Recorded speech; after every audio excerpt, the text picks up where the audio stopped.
আসসালামু আলাইকুম বন্ধুরা, তোমরা সবাই কেমন আছো? আশা করি সবাই সুস্থ আছো, ভালো আছো। আর আমিও অনেক ভালো আছি আল্লাহর রহমতে। তো অনেক দিন পর তোমাদের মাঝে একটি নতুন ভিডিও নিয়ে এসেছি। আশা করি তোমাদের সবার খুবই ভালো লাগবে। তো আজকে আমি তোমাদের সাথে ভিডিওতে যে পিঠাটা শেয়ার করব সেটা হচ্ছে কুশলি পিঠা। আর এটা বানাবো হচ্ছে আলু ভাজি দিয়ে, খুবই সাধারণভাবে। খুব সাধারণ জিনিসপত্র, খুব সাধারণ পদ্ধতিতে এই পিঠাটা খুব বানানো যায়, খুবই সহজ। তো এই ভিডিওটি আমি সকালবেলা করেছিলাম, আর পিঠাগুলো সকালবেলা বানিয়েছিলাম, কিন্তু সারাদিন অনেক কাজে ব্যস্ত ছিলাম, তাই হচ্ছে ভিডিওটি আপলোড করার সময় পাইনি। তাই এখন ভিডিওটি আপলোড করলাম।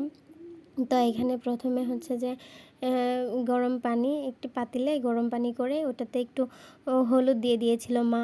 হলুদ দিলে হবে পিঠাটার কালারটা একটু সুন্দর হবে, আর তাছাড়া সাদা হবে, সমস্যা নেই, হলুদ দিয়ে দিলেও ভালো হয়। তো এখানে হলুদ দিয়ে তারপর হচ্ছে ময়দাটা গুলিয়ে নিয়েছে। এ জায়গায় চাউলের আটা আছে, তো এই জায়গায় সব কিছু ঠিকঠাক করে একটু ভালোভাবে ছেনে নিয়ে তারপর এখন এটা গোল করে বেলতে হবে। খুব বেশি হচ্ছে যে করা যাবে না, পাতলা করা যাবে না, একটু মোটা মোটাই রাখতে হবে আর কি। তো বন্ধুরা, তোমরা তো দেখতেই পারতেছো। তো এইভাবে হচ্ছে যে বেলে নিতে হবে। খুব বেশি পাতলা করা যাবে না, খুব বেশি পাতলা হলে পিঠাটা আবার ভেঙে যাবে। তো এই যে এরকম ভারীও না আবার খুব পাতলাও না, এরকম করে বেলে নিতে হবে। তারপর একটা গ্লাস দিয়ে হচ্ছে এটা কেটে নিতে হবে গোল গোল করে। আর আলু ভাজিটা কালকে রাতেই করে রেখেছিলাম, যেহেতু কাজের অনেক ঝামেলা, অনেক প্রেশার হয়ে যাচ্ছে, তাই কাজের সুবিধার্থে আর কি আলু ভাজিটা কালকেই করে রেখেছিলাম। ওটা দেখাতে পারিনি, কারণ ওটা করতে রাত হয়ে গেছিলো। আর আলু ভাজি দেখানোর তো কিছু নেই, সবাই পারে এটা। আলু ভাজির মধ্যে আবার হচ্ছে গরুর মাংসের একটু তেল দিয়েছিলাম, যাতে একটু সেন্ট বের হয়।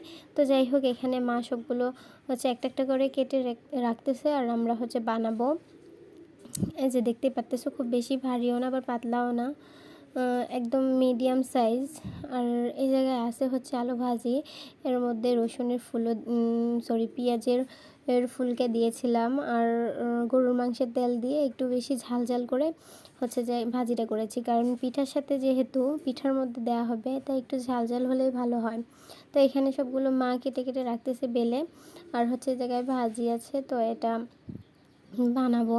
তো দুটো বানানো হয়েছে। আমি যেহেতু ভিডিও করতেছি, তাই হচ্ছে যে আমার ননদ পিঠা বানাচ্ছে, তাই আমি দেখাচ্ছি। ও এই জায়গায় পিঠা বানায় রাখতেছে।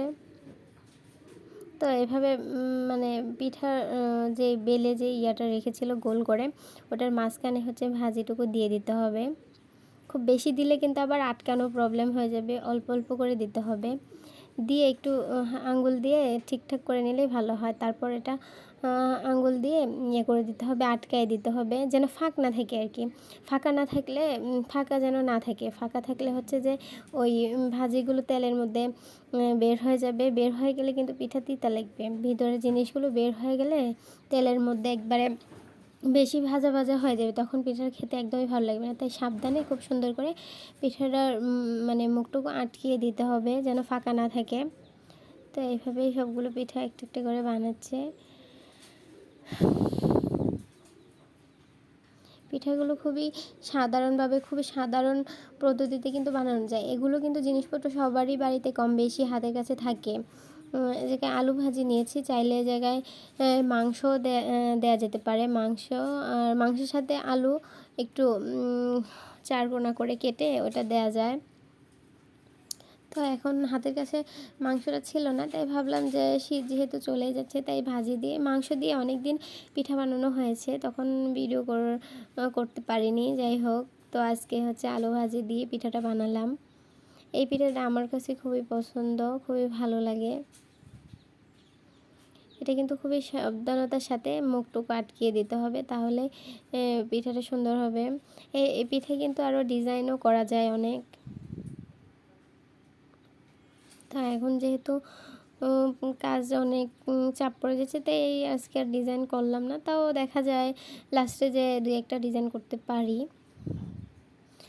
যেটা একটু বেশি ভারী হয়েছে ওটা একটু হাত দিয়ে টিপে টিপে একটু করে নিতে, পাতলা করে নিতে হবে। তাছাড়া বেশি ভারী হলেও কিন্তু ভেঙে যাবে পিঠা, ভালো হবে না।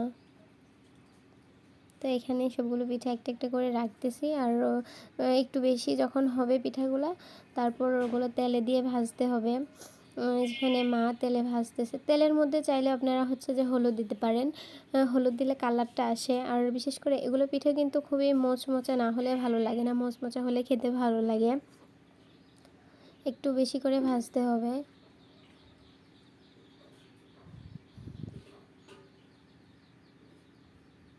তো এইখানে কয়েকটা পিঠা আমি ডিজাইন করে বানিয়েছি, দেখতেই পারতেছেন।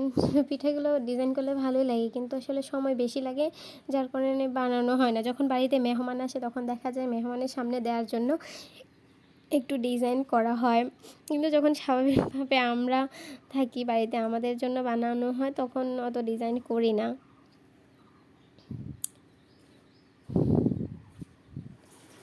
তো সবগুলো পিঠাই তো এইভাবেই ভেজে নিচ্ছে মা, আর আমরা বানাচ্ছি, মা ভেজে নিচ্ছে। এগুলো পিঠে কিন্তু বানিয়ে 2-3 দিনও রাখা যায়। এগুলো কিন্তু বানানোর পরে দেখা যায় যে 2-1 দিন পরে আবার তেলে ভেজে ওগুলো খাওয়া যায়, এগুলো নষ্ট হয় না। আর ফ্রিজ থাকলে ফ্রিজেও রাখা যায়, কোনো প্রবলেম হয় না। তো এখানে দেখতেই পারতেছেন মোচমোচো করে মা ভেজে রেখেছে। আরও অনেক পিঠা আছে, এভাবে সবগুলো বানিয়ে নিচ্ছি আমি। বানিয়ে তারপর আসলাম। তো এই তো হয়ে গেল সব পিঠা বানানো। তাই ভাবলাম যে একটু সাজিয়ে গুছিয়ে আপনাদের সাথে শেয়ার করি, দেখতে ভালো লাগবে। তো এই তো আজকের ভিডিও খুব বেশি সময়ের না, অল্প সময়ের। তো বন্ধুরা, তোমাদের কেমন লাগলো আমার এই ভিডিও? যদি ভালো লাগে অবশ্যই লাইক করে দিবে, আর হচ্ছে আমার পাশে থাকবে, আমাকে সাপোর্ট করবে, যেন আমি অনেক দূর এগিয়ে যেতে পারি। কারণ তোমাদের সাপোর্ট ছাড়া আমি কিছুই করতে পারবো না। তো সবাই ভালো থাকো, সুস্থ থাকো, আল্লাহ হাফেজ।